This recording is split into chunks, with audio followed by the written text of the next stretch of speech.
arrêter ces missiles doit être puissant. Et pour ce faire, Israël utilise des systèmes de défense qui sont très coûteux, extrêmement coûteux.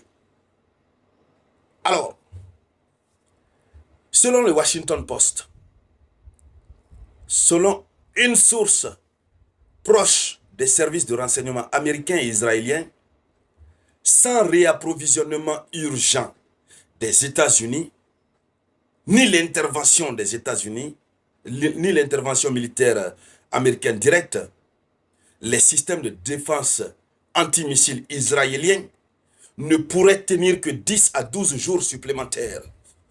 Maranatha, je reprends doucement pour vous la mauvaise nouvelle. L'information est donnée par des médias qui citent le Washington Post, qui est un média très reconnu, un média américain. Donc, selon aussi la source, c'est selon une source proche des services de renseignement américains et israéliens. Cette source suggère, constate, que si les États-Unis n'interviennent pas militairement directement, ou alors que les États-Unis réapprovisionnent le stock d'Israël au plus vite que possible, Israël ne pourrait tenir, son système de défense ne pourrait tenir que 10 à 12 jours. Je souhaite que l'information soit fausse. Je souhaite que ce soit fausse. Je ne veux même pas croire. Je veux croire que c'est juste, voilà, peut-être la guerre de communication. Que Israël soit en manque de stock.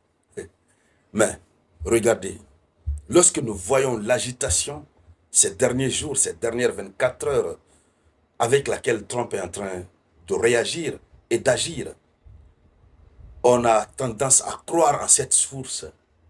Et lorsque nous nous référons à la stratégie israélienne, qui consiste à faire épuiser les ressources, et la stratégie iranienne qui consiste à faire épuiser les ressources israéliennes, on a tendance à donner raison. Alors, si il s'avère vrai, et que ça ne reste que 10 à 12 jours, ça veut dire l'Iran va faire un festival chez eux là-bas. Non, ça c'est... Faut même pas, je ne veux même pas imaginer, il ne faut même pas penser à ça. Si ça finit, et voici la Russie qui a mis en garde les États-Unis d'Amérique. Donc l'Amérique est obligée d'être réticent. Mais Donald Trump, tout à l'heure après la mise en garde de Poutine, de la Russie,